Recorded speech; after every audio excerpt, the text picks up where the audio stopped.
நீங்க குறிப்பிட்டது மாதிரியே இந்த இலங்கை அதிபர் தேர்தல் என்பது பொருளாதாரத்தை முக்கியத்துவமாக கொண்டு அமைந்திருக்கிறது என்று குறிப்பிடலாம். பொருளாதார நிலைத்தன்மை, அதே போல அரசியல் நிலைத்தன்மை உள்ளிட்டவைதான் மக்களுடைய எதிர்பார்ப்பாக இருக்கிறது. குறிப்பாக சொல்ல வேண்டும் என்றால் 2022 பொருளாதார நெருக்கடிக்கு பிறகு பல்வேறு பிரச்சனைகளை இலங்கை சமாளித்து வந்த நிலையில் தற்போது விலைவாசி உயர்வு, அதே போல வரி விஷயங்களில் எல்லாம் தங்களுக்கான சலுகைகளை எதிர்நோக்கும் இடத்தில்தான் மக்கள் இருக்கிறார்கள். இதுவரைக்கும் வாக்காளர்கள் தங்களுடைய எதிர்பார்ப்புகளாக குறிப்பிட்ட விஷயங்களையும் பார்க்கும்போது தங்களுக்கான கல்வி உதவிகள், அதே போல வரி சலுகைகள் உள்ளிட்டவற்றையெல்லாம் எதிர்பார்க்கும் இடத்தில்தான் அவர்களும் இருக்கிறார்கள். அதே போல முக்கிய வேட்பாளர்களாக இருக்கக்கூடிய ரணில் விக்ரமசிங்க, சஜித் பிரேமதாச, அனுரகுமார திசநாயக்க இவர்கள் மூவருமே பொருளாதாரம் சார்ந்த பல்வேறு வாக்குறுதிகளை அளித்திருக்கிறார்கள். இதில் குறிப்பாக அனுரகுமார திசநாயக்கவை குறிப்பிடும் போது அவர் மாற்றத்திற்கான ஆட்சி அமைக்கப்படும் என்ற ஒரு வாக்குறுதியை அவர் அளிக்கிறார். குறிப்பாக இந்த 2022 அரகலைய எனப்படும் அந்த இலங்கை போராட்டம் என்பது ஆர்ப்பாட்டம் என்பது உலகத்தின் கவனத்தை பெற்றது. முதல் முறையாக இலங்கையின் அதிபர் நாட்டை விட்டு வெளியேற்றப்பட்டார். இந்த ஒரு சூழல் மீண்டும் ஏற்படாமல் இருக்க வேண்டும், நாட்டில் ஒரு பொருளாதார நிலைத்தன்மை வேண்டும் என்பது மக்களின் எதிர்பார்ப்பாக இருக்கிறது. இந்த நிலையில் தற்போது மூத்த பத்திரிகையாளர் திரு கோலாகல ஸ்ரீனிவாசன் நம்மோடு இணைந்திருக்கிறார். வணக்கம் சார். வணக்கம். இப்போ பொருளாதாரம் சார்ந்து நிறைய எதிர்பார்ப்புகள் மக்கள் கிட்ட இருக்கு. அதே போல இலங்கை தமிழர்களோட எதிர்பார்ப்பு என்பது எப்படி இருக்கிறது? ஏன்னா பல்வேறு கோரிக்கைகள் அவர்களுக்கு நிறைவேற்றப்படாமல் பல ஆண்டுகளாக இருக்கிறார்கள். அவர்களுடைய மனநிலை இந்த தேர்தலை பொறுத்தவரையில் எப்படி அமைந்திருக்கிறது? முதல்ல அவங்க யாருக்கு வாக்களிப்பாங்க அப்படிங்கறத பத்தி நம்ம பார்க்கணும். பட் அதுக்கு முன்னால உங்களுடைய நேயர்களுக்காக ஒரு ரொம்ப குறுகின நேரத்துல ஃபர்ஸ்ட் பேசிக் டீடைல்ஸ் ஒண்ணு கொடுத்துடலான்னு பாக்குறேன். இப்போ ஸ்ரீலங்கால நடக்கிற அதிபர் தேர்தல் அப்படிங்கிறது 38வது எக்ஸிகியூட்டிவ், அதாவது 9வது எக்ஸிகியூட்டிவ் பிரசிடென்ட்டை தேர்வு செய்வதற்கான ஒரு தேர்தல். இந்த எக்ஸிகியூட்டிவ் பிரசிடென்ட்ங்கிறது தமிழ்ல ஸ்ரீலங்கால என்ன சொல்லுவாங்கன்னா நிறைவேற்று அதிகாரம் கொண்ட அதிபர். 9வது அதிபரை தேர்ந்தெடுப்பதற்கான ஒரு தேர்தல். இந்த களத்துல மொத்தம் 38 பேர் இருக்கிறார்கள். ஆனா முக்கியமான போட்டி அப்படிங்கிறது சஜித் பிரேமதாசாவுக்கும் ஜேவிபியை சார்ந்த அனுரகுமார திசநாயக்க 2 பேருக்கு இடையில தான். இதுல பிக்சர்லயே ரணிலும் கிடையாது, ராஜபக்சேவுடைய சன்னும் கிடையாது.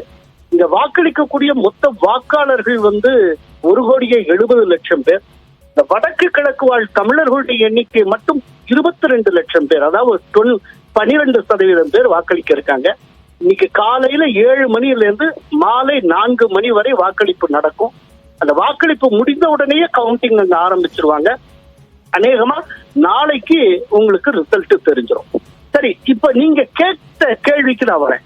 அதாவது தமிழர்களுடைய எதிர்பார்ப்பு அப்படிங்கிறது அடிப்படையில முதல்ல வடக்கிலும் தெற்கிலும் மாகாண கவுன்சில் நிறுவப்பட வேண்டும்.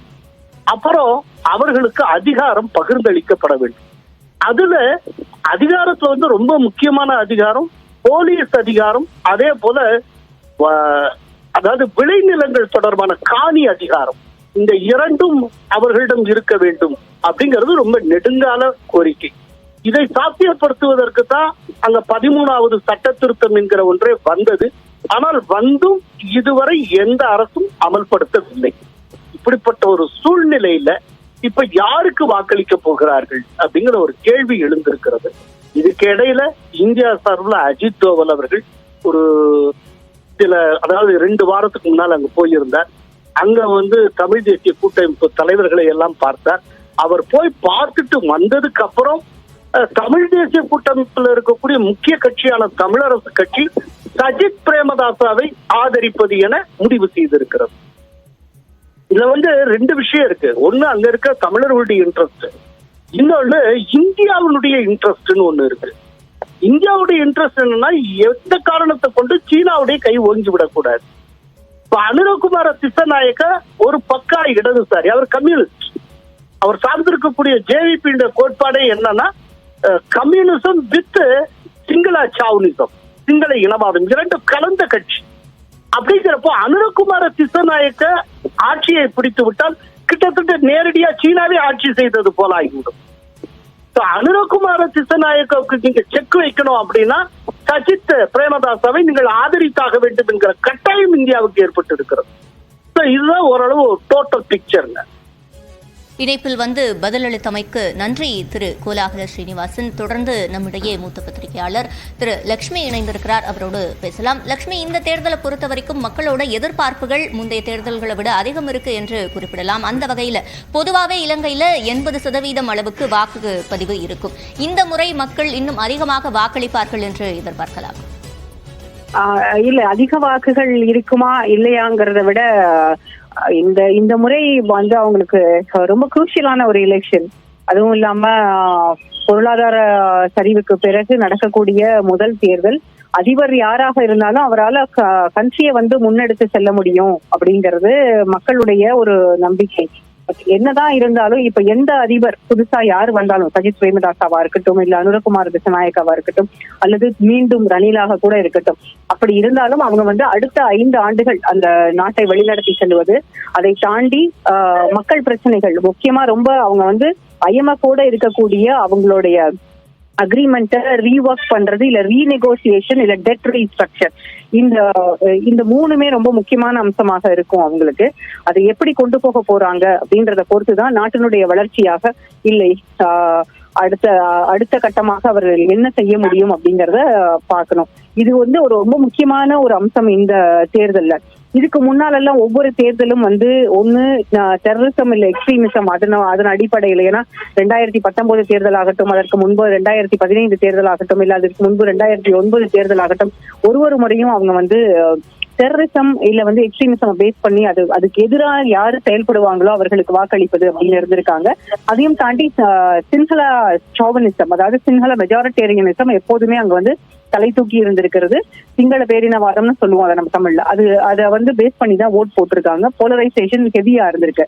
ஆனா இந்த முறை எந்த போலரைசேஷனும் கிடையாது. சிங்களீஸும் டிவைடடா இருக்காங்க, தமிழ்ஸும் டிவைடடா இருக்காங்க. தமிழ்ஸை பொறுத்த வரைக்கும் அவங்க சஜித்துக்கு தான் வாக்களிப்பாங்க. என்னன்னா ஐடாக் வந்து, அதாவது தமிழ் நேஷனல் அலையன்ஸ் வந்து இவங்களுக்கு நம்ம சஜித் பிரேமதாசா அவர்களுக்கு வாக்களிப்பது அப்படின்னு முடிவு செய்திருந்தாலும் கூட அது வந்து டிவைடடா தான் இருக்கு அங்க இருக்கக்கூடிய மனநிலை. ஏன்னா தமிழர்கள் மத்தியில அரியநேந்திரன் வந்து ஒரு பொது வேட்பாளராக இருக்கிறார். அதை தாண்டி சஜித் பிரேமதாசாவுக்கு அரசியல் கட்சிகள், தமிழ் அரசியல் கட்சிகள் ஆதரவளிப்பது அப்படின்னு முடிவு பண்ணியிருக்காங்க. இப்ப இந்த ரெண்டையும் பேஸ் பண்ணி பார்த்தா அதுவும் அங்கேயும் வந்து நார்த் அண்ட் ஈஸ்ட் இந்த முறை டிவைடடா தான் இருக்கு. நார்த் அண்ட் ஈஸ்டும் டிவைடடா இருக்கிறதுனாலையும் முஸ்லிம் வாக்குகள் வந்து பெரும்பாலும் 9% இஸ்லாமிய வாக்குகள் பெரும்பாலும் சஜித்துக்கு அப்படின்ற போது அனுராவுக்கும் சஜித்துக்கும் இடையேயான போட்டி கடுமையாக இருக்கும். ஆனால் நான் கேள்விப்பட்ட வரைக்கும் இந்த 2 நாட்களுக்குள்ளாக, அதாவது கேம்பெயின் முடிஞ்சு இன்னைக்கு தேர்தல் அப்படின்றது, இந்த 2 நாட்களுக்குள்ளாக அந்த first, second, third place Ranil Wickremesinghe 3வது வருவார் அப்படின்னு எதிர்பார்க்கப்பட்டாலும் கூட அது வந்து கேப் நிறைய இருக்கும்ன்றது. ஆனா அந்த கேப்பை வந்து அவர் பெரிய அளவுல வந்து ஃபில் பண்ணிட்டாரு. அவருடைய கேம்பெயின்ல முன்னெடுத்து சென்றிருக்கிறார். அவர் வந்து இண்டிபெண்டன்ட் கேண்டிடேட்டாக இருந்தாலும் இந்த 2 ஆண்டுகள் கண்ட்ரியை வழிநடத்தி செல்ல முடிஞ்சது அப்படின்ற அந்த பாப்புலாரிட்டியில அவருடைய பெர்ஃபார்மன்ஸை பேஸ் பண்ணி ஓட்டு கேட்கிறாரு. அந்த அடிப்படையில அவர் அந்த கேப்பை ஃபில் பண்ணிட்டாரு அப்படின்னு தான் நான் கேள்விப்படுறேன். ஒருவேளை இந்த ரேஸ் வந்து இன்னும் ரணிலினுடைய இந்த கேம்பெயினால இன்னும் வந்து டைட்டன் ஆயிருக்கு இப்போ அப்படின்னு தான் ஃபீல் பண்றேன். ராஜபக்சா குடும்பத்தினர் இன்றைக்கு வந்து பெரிய அளவுல அவங்களுக்கு வாக்குகள் இல்லாமல் போகலாம். நாமல் ராஜபக்சா தோல்விதான் அப்படின்னாலுமே கூட அடுத்த 5 ஆண்டுகள் அல்லது 10 ஆண்டுகள் அடுத்து எப்படி இருக்கும், ராஜபக்சாக்கள் இல்லாமல் இலங்கை இல்லை அப்படிங்கிறது நல்லாவே தெரியுது. ஏன்னா இப்ப அடுத்தது பார்லிமெண்ட் எலெக்ஷனுக்கு போகணும். அவங்க பிரசிடென்ட் எலெக்ஷன் முடிஞ்ச உடனே இமீடியட்டா வந்து அந்த 50 நாட்கள் பார்லிமெண்ட்டை யாரு புது அதிபராக இருந்தாலும் அவங்க வந்து பார்லிமெண்ட்டை வழிநடத்தி செல்லணும். அந்த பார்லிமெண்ட்டை வழிநடத்தி செல்ற இந்த 50 நாட்களுக்கு அவங்களுக்கு ஒரு கேபினெட் தேவை. ஆனா சஜித் பிரேமதாசாவை பொறுத்த வரைக்கும் அவருக்கு வந்து எம்பிஸ் இருக்காங்க. ரணிலுக்கும் ஏற்கனவே வந்து ராஜபக்சா கட்சியிலிருந்து ஆதரவு கொடுத்த எம்பிஸ் இருக்காங்க. ஆனா அனுராவுக்கு பார்ட்டி வந்து பார்லிமெண்ட்ல கிடையாது, பார்லிமெண்ட்ல பெரிய சப்போர்ட் கிடையாது. அவர் வந்து ரணிலோட சப்போர்ட்டோட ஒருவேளை பார்லிமெண்ட்டை ரன் பண்ணலாம், அல்லது இமீடியட்டா டிசால்வ் பண்ணிட்டு இமீடியட்டா எலெக்ஷனுக்கு போகலாம் அப்படின்ற மாதிரியான கருத்துக்களும் அங்கிருந்து வெளியாகுது. ஒருவேளை அனுரா ஜெயிச்சிட்டாரு அப்படின்னா அடுத்த 50 நாட்களுக்கு உண்டான டெவலப்மெண்ட் என்னவாக இருக்கும், அவங்க பார்லிமெண்ட் எப்படி வழி நடத்திட்டு போறாங்க, இது எல்லாமே வந்து கேள்விக்குள்ளான ஒன்றுதான். ஆனால் இது எல்லாத்தையும் தாண்டி இந்தியாவினுடைய இன்ட்ரெஸ்ட் வந்து மற்ற எல்லா கண்ட்ரிஸையும் போல ரொம்ப க்ளோசஸ்ட் நெய்பர் அப்படின்றதுனால இந்தியாவோட இன்ட்ரெஸ்ட் வந்து அங்க ரொம்ப ஆழமாக இருக்கிறது. இந்தியா வந்து சஜித் வெற்றி பெற்றால் அங்க வந்து அவர்களுக்கு டிஃபென்ஸ் ஆகட்டும் இல்ல செக்யூரிட்டி ரீசன்ஸாக இருக்கட்டும், எல்லா விதத்திலையும் இந்தியாவுக்கு பாதுகாப்பாக இருக்கும், அதுவும் பார்டர்ல நமக்கு வந்து எந்த பிரச்சனையும் இருக்காது அப்படின்ற ஒரு எண்ணம் அங்க இருக்கக்கூடிய மக்கள் மத்தியிலையும் சரி, இந்தியாவுக்கும் சரி அப்படி ஒரு எண்ணம் இருக்கிறது.